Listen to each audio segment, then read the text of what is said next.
Hello and welcome to our webcast of the 2016 forms and system changes. They're going to be live in the MLS system on June 6th.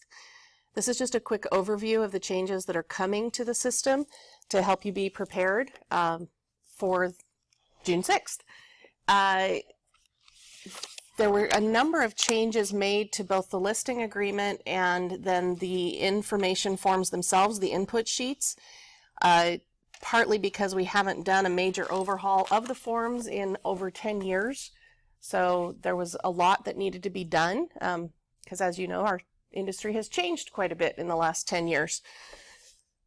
So we're going to touch on the listing agreement first and just let you know what's been changed. It is longer, so don't panic when you see that it is longer. It is now 5 pages instead of 2. Part of that is because we increased the font size to make it easier to read, but the bigger part of it is the clauses that had to be added for the way things are happening in the world today. So we added language pertinent to today's industry issues such as who's providing the photos and the FIRPTA disclosure. FIRPTA stands for Foreign, I gotta look here, I just lost that. Foreign Investment in Real Property Tax Act is what FIRPTA stands for. But we added the language for those, and all of these forms are now available on the Zip Forms library, so if you wanted to go pull those up and look at them while we're going through this webcast, that might be helpful. So at the bottom of the first page of the new listing agreement, you'll see a section for photographs and then check boxes for whether the seller is providing the photographs, the broker is providing the photographs, or the broker or seller is going to hire a professional photographer to provide the photographs. You'll also notice that on the seller providing the photographs, it also hereby grants the broker and SOMLS a license to use the images in the marketing. And that's important in today's world of intellectual property right lawsuits happening all over the place and copyright lawsuits. The seller needs to be granting you the right to use those pictures for the marketing and the purpose of the agreement. And the reason that sort of a license is not on the other two options is because this is an agreement between you and your seller. So you don't, if you're the one providing the photographs, you don't need to give yourself a license to use them. And if a professional photographer is providing them, they're going to have a separate license agreement for you to sign. You will need to make sure, though, that that license agreement from the photographer does allow you to use the photos to market the property.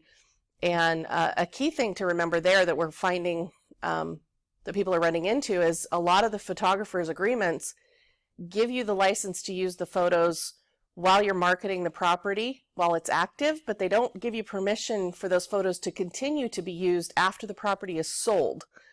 So technically, those photos would have to come down after it's sold. So you might want to make sure on your photographer agreements that that is covered so that you don't have to take the photos down once it's sold. We also added language there right at the bottom of that, just putting the seller on alert that buyers are likely going to be taking pictures of the home while they're touring it, and there's really no way for the broker to prevent that. So it's just an alert that, you know, if they have something that they don't want a photograph taken of, that they need to put it away while the property is listed. So that's one of the significant changes. And then I mentioned earlier, the other significant one is the Foreign Investment in Real Property Tax Act section that is now required to put you on alert as to whether or not someone is a foreign investor, and just has the 2 check boxes. This is helpful to know going in, because if you didn't know that going in and you got to the closing table and found out somebody was, it would greatly delay the closing and cause all kinds of issues.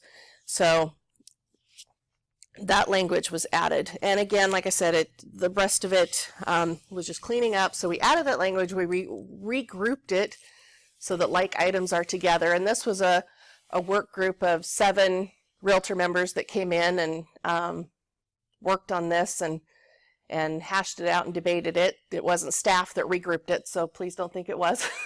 It was realtor members that are out in the trenches with you, so they're the ones who said this needs to be rearranged. So regrouped so that the like items are together, rearranged the overall flow. One of the pieces that that group realized is that there has never been any language in the agreement that actually says what the broker is authorized to do. So that's another piece right on page 1. If you look at the new agreement, lines 11 through 14 actually now state you are authorized to market and sell the property, and that language, strangely enough, was missing from our old one. As I said earlier, we increased the font size so it's easier to read. We tried to get it down to just 4 pages, but in order to do that, the font had to be 7.5 point type and made it very difficult to read. So we went ahead and made it 5 pages and put it up to a 10-point type. Also, hugely requested by many of you, we added extra space to the additional provisions section. So that is now in there. You have extra room to write instead of just a little third of a line. You actually have 3 full lines. And we're working with zip forms to hopefully make it to where if you're typing stuff in there and you go over, it will automatically create an addendum and open it just like it does when you're in the sale agreement. So we're working on that. Don't know if we'll have it out actually on June 6th, but shortly thereafter. And the listing agreement you could actually start using right now if you wanted to. You don't need to wait for June 6th to use that. That you could use anytime you want. All right, so moving on to the actual information sheets, and those are, like I said, those are in the zip forms library right now. You're welcome to use them right now, but the fields aren't going to line up until June 6th, so you might want to keep using the old one until June 6th. But we are bringing Klamath Falls into our database. So the updates are a combination of things. They're requests that we've received from you over the past couple of years. They were changes necessary for bringing in the Klamath data. And then also there's a new nationwide data requirement called the Data Dictionary, which all MLSs across the country, realtor-owned MLSs across the country anyway, are required to comply with now. And it just standardizes how some of the data is put in, so it makes it easier for third parties to bring that data in and use it to provide you other services. So the changes are a combination of those 3 things. You will see 2 new main categories, residential rental, properties that are for rent or for lease that are residential will now be allowed in the MLS. We are working on a residential rental listing agreement as well. That is not quite finished, but should be very soon. So we'll have that as an option for you. And obviously, just as with the manufactured structure, make sure you have the right licensing and authority to do those properties if that's what you're going to do. The other main new category is farm and ranch. Currently, we have it as a subtype of residential, but it is switching to its own category because obviously, if you're familiar with Klamath County, you know that their farms and ranches are major commercial operations, not just the small hobby farms that we're typically used to around here. So that is its own category, and that category is intended for income producing properties. So think of it as almost a commercial category for farms and ranches. We also reformatted the forms so that they look more like the input screen on the system, so you'll be able to just follow the form and follow the screen, and they should line up pretty close. Some specific changes, and these are true throughout all of the categories. There's options added throughout the feature section for the Klamath data, such as you'll now see things like geothermal under heat type, because that's common over there. They have a lot of tar and gravel roofs, so that's a new roof type. So you'll just see miscellaneous things like that throughout the features. On phone to show, you've always had the phone to show field, but you never knew who you were calling. Now there's an identifier so that you'll know actually who you're calling, whether it's the owner, the tenant, the listing licensee, or someone else. We've also added a text to show field. It will have those same identifiers of owner, tenant, listing licensee, or other. And then in the showing instructions, you'll have an option to check text to show if that's what you want to do. So that's a new option. There's also the new option under the showing instructions of keybox call text for CBS code. And CBS stands for call before showing. This is a feature that is on the Supra key boxes that most of our members aren't even aware is there, and is very underutilized actually.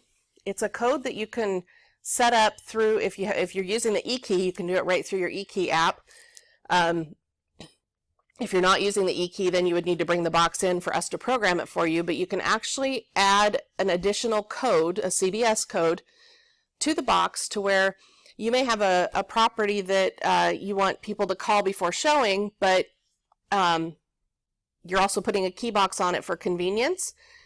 And as we all know, sometimes that call before showing piece gets missed if there's a key box there. Well, now you can put this CBS code on, and it will require them, after they enter their PIN code to get the key out, before it will drop the key container, they will also have to enter this additional CBS code.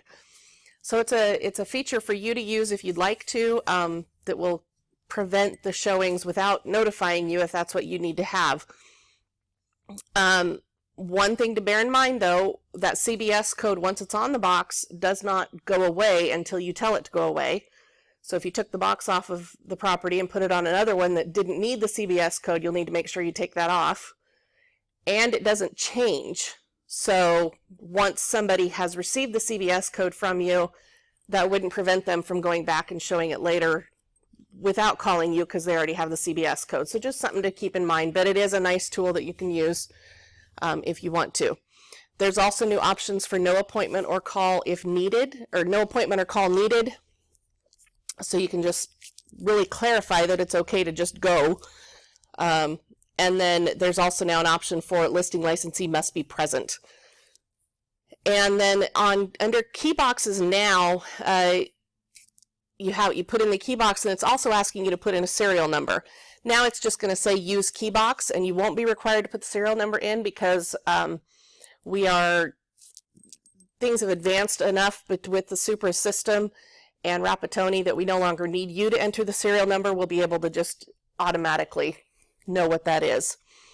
And then we also deleted the options under showing instructions for vacant, because that is also elsewhere on the form, so it was redundant. We also deleted the no-show Saturday, which we know is important for people who are, for example, Seventh-day Adventists or practicing Judaism, but that the work group who was working on the forms felt that that was a small enough percentage that it didn't need its own box, and that's something you can just put in the remarks. So those are the changes to the showing instructions. Also in all categories, under irrigation source, we cleaned up the choices for Jackson and Josephine counties, because there's been a couple of changes in the districts. And then with bringing in Klamath, you'll see new options there. All of the Jackson and Josephine County districts are listed, because we only have 5 or 6 in each county. But Klamath has 26 districts. Again, going back to their difference with the farm and ranch situation over there, they honestly have some districts that serve just one farm or ranch, because it's a 5,000 acre place. So rather than list all 26 districts, their committee over there just picked the 9 most commonly used, and then you can use C remarks if it's one of the other 17. So also the remarks will now be up to 3,000 characters. That's both marketing and agent remarks. However, just because you can put 3,000 characters in doesn't mean you should. And bear in mind that most sites and some of the printed reports automatically cut it off at 1,000 characters. So make sure that you're aware of that as you're putting the remarks in, and that your most important info is up front in those first 1,000 characters, and that watch your character count, and that you're not cutting it off in the middle of a sentence at 1,000 characters. Because that's how it'll go out then to Realtor.com and Zillow and sites like that, would be with the remarks cut off in the middle of a sentence. So make sure you're watching that. Also, directions is now going to be required, and that's part of that data dictionary requirement that I mentioned earlier. A couple of changes that are specific to residential. Previously it said, or currently it says approximate square feet, On the new forms, it's going to say total square feet. And then in the features section, there's a field that will ask if there is an additional dwelling unit or accessory dwelling unit. And then if you answer that yes, then you'll break out the main dwelling and the ADU square footage, and you'll also have a chance to say whether or not the ADU is permitted, yes, no, or unknown, just to give the cooperating brokers a little additional information. This change is partly due to the data dictionary and the fact that across the country, all the MLSs treat ADUs differently, so this was a way to try to standardize the way they're treated. But it was also something that has been requested by several of you for a couple of years, and we just didn't have a way to do it until now. We also added a field so that you're going to be able to say what the HOA fee covers, if there is one, because they all cover slightly different things, so this gives you a chance to say what they actually cover. And then also in flooring, we removed the requirement to enter what type of wood or tile, and this is by popular request from many of you. If it's a wood floor, you didn't want to have to figure out whether it was engineered or hardwood, and if it was tile, whether it was ceramic or quarry. So now it's just wood or tile. So on multiple dwelling, a couple of specific changes. We did add a rent roll that was not there previously, and part of that rent roll is that you're going to be able to note what features each unit has if they have. So if one unit is maybe a little fancier than the others, you'll be able to separate that out. We also added a place to note what utilities and services are included in the rent. So it's just a way to give your cooperating brokers more information and make the listing as thorough as possible. There was some discussion this past Monday at the Managing Broker Forum as to whether or not the rent roll should be required, and that is something we'll be taking under consideration and thinking about. If you have a strong opinion on that one way or another, please let me know, or Lauren here at our office, either one of us, because we will be looking at that in the future. On commercial, the primary change is actually more in the system rather than on the form. Currently, if you have a listing that is both for sale and for lease, you put it in as one commercial listing and you put both of those figures in that one listing. You mark that it's for sale and how much, and you mark that it's for lease and how much. However, when that happens, it's only searchable then on the for sale price. You can't search it on the for lease price, or the fact that it even is for lease. So we made an exception to the dual listing rule, which says you can't have a listing in the same category more than once, for this reason only. So now, starting on June 6th, you'll be able to enter a commercial listing into the same category twice, once for sale and then once for lease. The other reason for that too is that oftentimes with commercial listings, it may be both for sale and for lease, and just because one of them closes doesn't mean the other one isn't still true. So this way you'll be able to, even if it, say, ends up being leased but it's still for sale, you'll be able to close out that one and leave the other one active.